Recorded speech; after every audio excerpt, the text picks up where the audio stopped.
Hello, hello, hello. Hello, hello mga mama kayo dyan. Morning, morning. Magandang umaga sa inyo. Nandito kami ngayon ni Bobby sa lumang shed.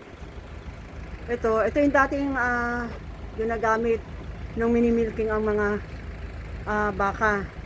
Ngayon, nung nagpatayo na doon, hindi na ito ginagamit. I-demolish na ito at gagawin padak ito. Ngayon, nandito kami sa lumang shed.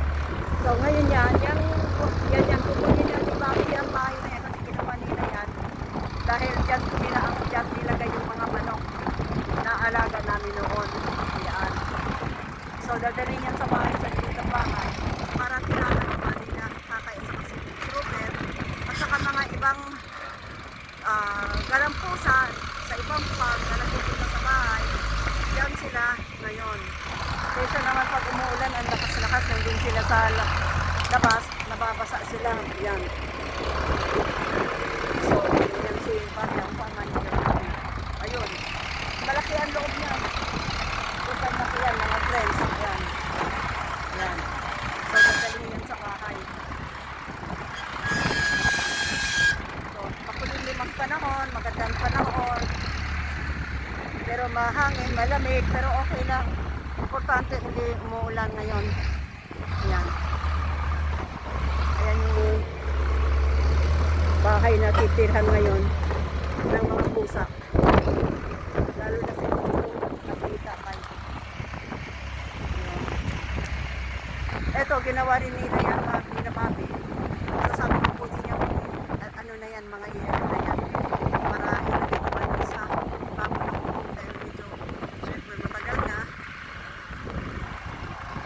Na kailangan palitan. Ha?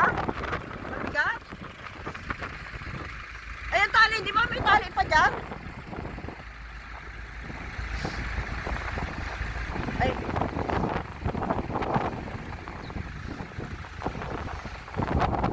So, ayan. Mabigat?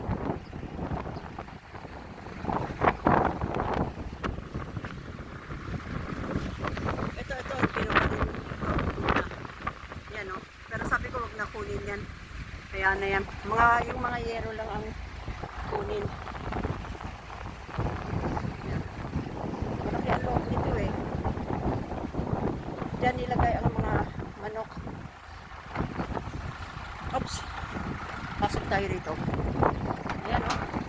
Oops. Ayan o. Malaki ito o. Ayan o. Ang laki yan. O. Diyan. Halos.